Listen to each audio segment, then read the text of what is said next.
2K family, we must talk. We have to talk about defense. There is no bigger pet peeve that I have when an individual that you're running with, that you're playing with, does not play defense. Now I understand defense technically isn't necessarily easy, but let me change your mentality on why defense is easier than you think. The first thing is defense.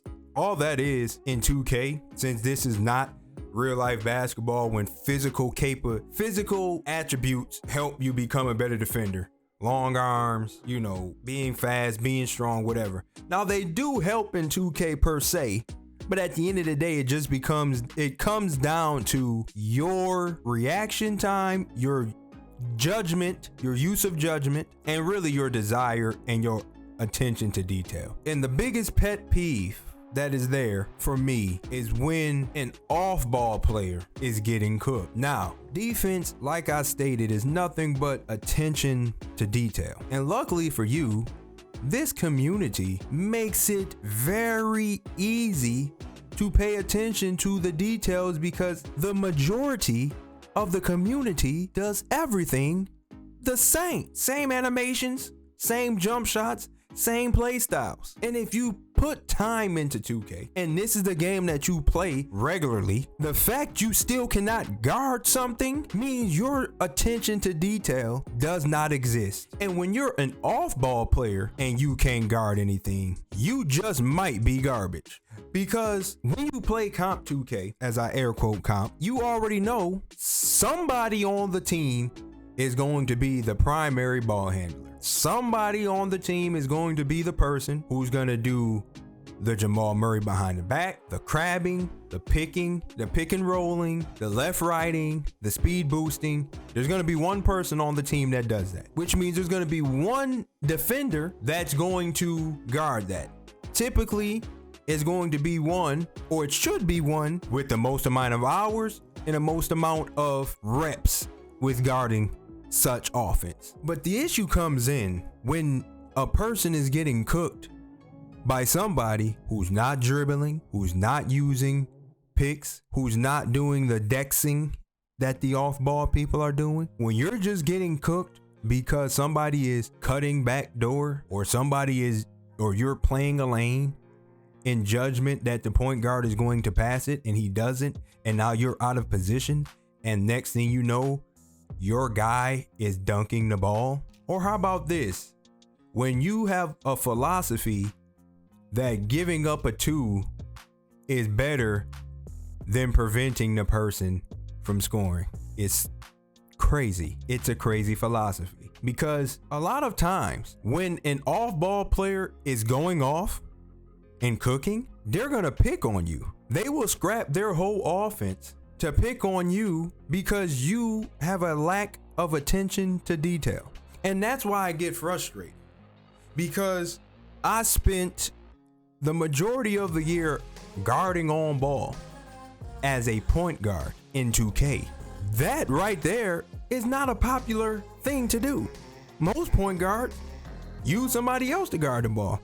I not only guarded the ball, I initiated offense, I created offense, and was able to put points up when needed. And all I asked you to do was guard a cut. I got to go through 40 screens in a possession, the Jamal Murray behind the back, the left right, the speed boost, the hurt jerk, the stop pop, the crab, and my dude shot 2 of 15, 3 of 15, 7 of 24. Now, yes, there's been times I've been cooked, but it's what you expect when somebody is literally using every mechanic in this game to try to get a shot off. Sometimes you're gonna get cooked. But being an off-ball player and not being able to guard somebody that ain't doing nothing but turboing to the paint, and he's only scoring because of your lack of judgment and your lack of attention to detail. And even when you get on ball, just look at what the player is doing and you'll find out he's easy to guard. I think a lot of people overanalyze and overthink defense. And I'm an overanalyzer and an overthinker when it comes to real life. But when it comes to the game, I overthink in the aspect of what build could I make to be able to cover as much ground as I can possibly cover while still being an effective offensive and defensive player at the same time. Now that's almost impossible in this game, right? But when it comes to actually guarding the person in front of me, you know what you're gonna get. I can tell you right now how to guard almost everything that you'll see in this game, especially right now because it's free. So if you're a new 2K user and you're the person who just got it for free, this is for you. If you see a point guard and you hit the badge graph and you get to see their top attributes, your goal as the defender is to make sure that top attribute does not get abused. And typically that top attribute is telling you what their main play style is. Now there is outliers to that. There are outliers to that, but we're majorly speaking right now. If you see a point guard and his build says 3-point shot hunter and you hit the badge graph and you see that he has a 92-3, 94-3, 96-3, 92 ball handle, 88 speed with ball, 87 acceleration. Right there, you should already be prepped before tip off to understand you're about to get picked in this game. You're going to get picked and you're going to get ISO'd. But you're most likely going to get ISO'd and he's going to be looking for a 3. So he's going to try to crab you, or he's going to left right you, speed boost you, and learn how to quick stop to be able to get his 3 off. So your goal as a defender is to just stay in front of him and force him to the basket. Close the distance between you and him and force him to take layups. Now, I know you're thinking, oh, why would I let him take a layup? He's still scoring points. He's a 3-point shot hunter. He's going to come back to you before you have to go get him. Because what's going to happen is he's going to go and lay up the ball 3 times. He's going to get takeover. Or he's going to lay up the ball 5 times and get Mamba. Once he activates his sharp takeover or his Mamba, he's going to spam that 3-point shot. So all you got to do is just close the distance. Typically when they get Mamba or a sharp badge, now they get pressed either full court or they get pressed at the half court line, because I know the dangers of those 2 badges. And with the higher the 3-pointer, the danger level of those 2 badges rises significantly. But that's me. That's my philosophy. Guarding off-ball players, there's really no method to guarding an off-ball player, because 9 times out of 10 in any game of seriousness, they're claymores. They're just gonna stand in one spot and cut in one line the majority of the game. Once you bump them, stop them from cutting a couple times, they're not gonna score. They're not on the game. They're not on the game or in that game to score. They're just in that game to fill space because they need 5 players and they want to play defense. That's why they in the game. Okay. When it's the point guard build and he seems unguardable because he has a 94 drive and dunk, 92 3-point shot, 92 ball handle, and maybe like sometimes that fourth thing is like perimeter defense or steal or acceleration, speed with ball, whatever the case is. That's the hardest build to guard in the game, most likely. I think the floor spacing slasher is probably the hardest build to guard, because typically they have a 94 drive and dunk. So they're going to be downhill and they're going to utilize that downhill momentum and the fear of you trying to stop them from dunking into the step back or hop back 3-point shot. And that's a 92 as well. So they're the hardest ones to guard. They're the ones where you have to literally just play great defense. You have to legit stay in front, bump them, and then close out when they're doing step backs. Like, you legit have to get in your defensive bag in order to guard that. But they're still guardable, because one of those 2 things they're not that good at.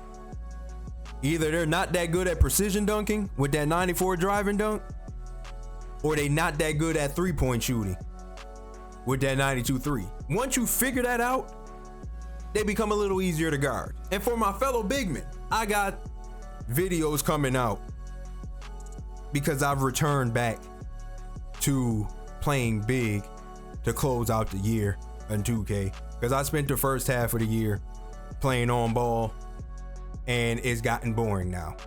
So I've switched things up to go back to my roots.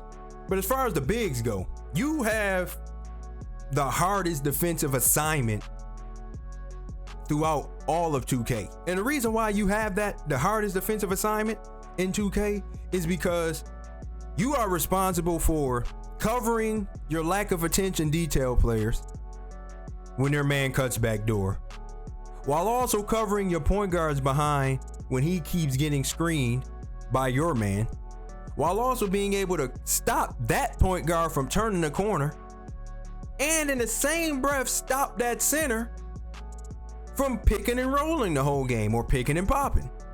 So there's a lot of pressure on you. So right then and there, with that knowledge going into the years, you already know your center needs to be agile.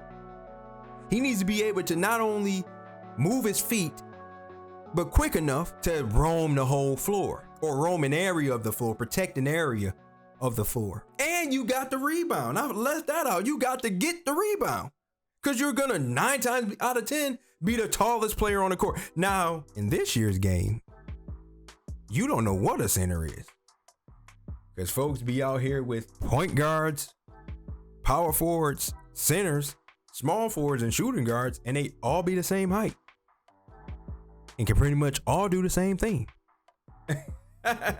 But when you actually run into an actual center, these are things you have to worry about. You have to worry about 5 different things that you have to cover in order to do it. So center's not built for everybody. See, a lot of people think I can just go to center and hide, or go to center and not have to worry about ruining or costing a game. But a bad center will, you won't ever win a 2K game with a bad center.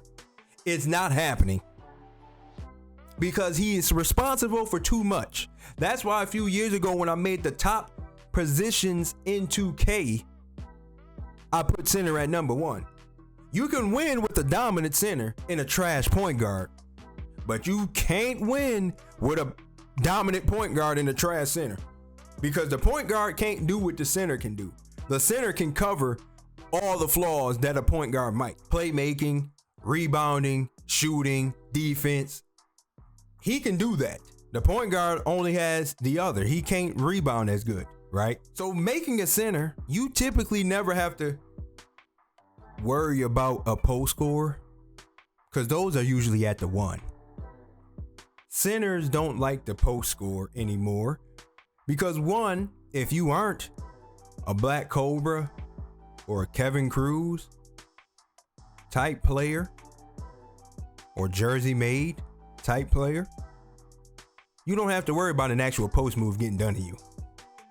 You don't have to worry about a post spin pivot, up and under, a face up, step back jumper, a face up, step back, oopsie, you jumped, step through, layup, a half post spin that turns into a fadeaway jumper to the other side. No, you don't have to worry about that type of stuff.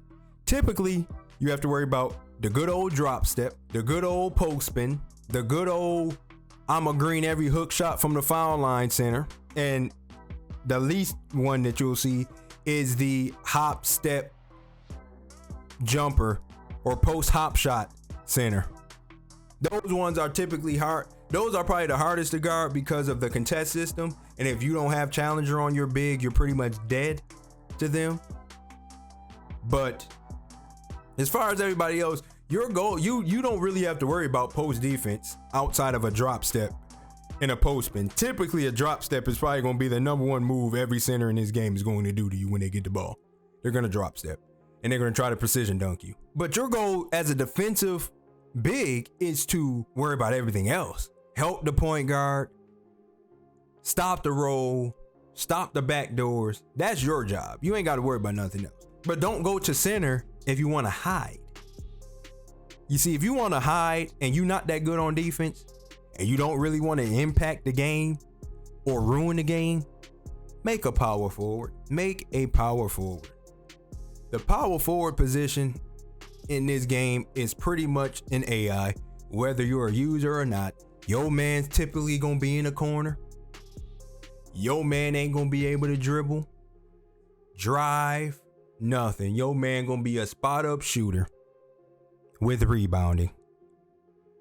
And your build gonna be a spot up shooter plus rebounding. And both of y'all don't have to worry about impacting the game in any way except just try to get a rebound if the center has to play up a little bit because that guard is dancing behind his screen. If you want to hide in this game and you want something and you don't want to impact it, win or loss, make a 4. Stop making 2s, stop making 3s, and then allowing a 2 or a 3 on the other team to carry the team in scoring. This is not real life basketball. Those players are supposed to be useless. Those off-ball players are supposed to be useless. They're supposed to be claymores. That's why the badge is in the game. Claymore. That's why it's easy to get Claymore on Gold and Hall of Fame, because that is what players are. Once you realize that an off-ball player is a Claymore, the game becomes easier to defend. So stop overthinking. Stop overcomplicating. Overanalyzing. Giving people credit. If you want to hide, make a 4. If you're off ball and you keep getting cooked, make a 4. If you got to guard the ball or you want to be a defender and impact the game, make a 1, make a 5. Those 2 players are the most important players on the court in every 2K game you will ever be a part of. It was like that in the past, it's going to be like that in the future, and it's like that right now. The biggest dude on the court and the smallest dude on the court is the most influential, important pieces of a basketball game in this game. Start making what you do and stop letting trash players cook you because of your lack of attention to detail. Just watch. Just look at what they're doing. Once you do that and you actually pay attention and you realize, wow, this guy literally only shoots the ball when he goes left. He only drifts from the left. He can only shoot the ball after the step back. He only wants to drive. Once you realize that, you can take that away. Becomes easier to guard.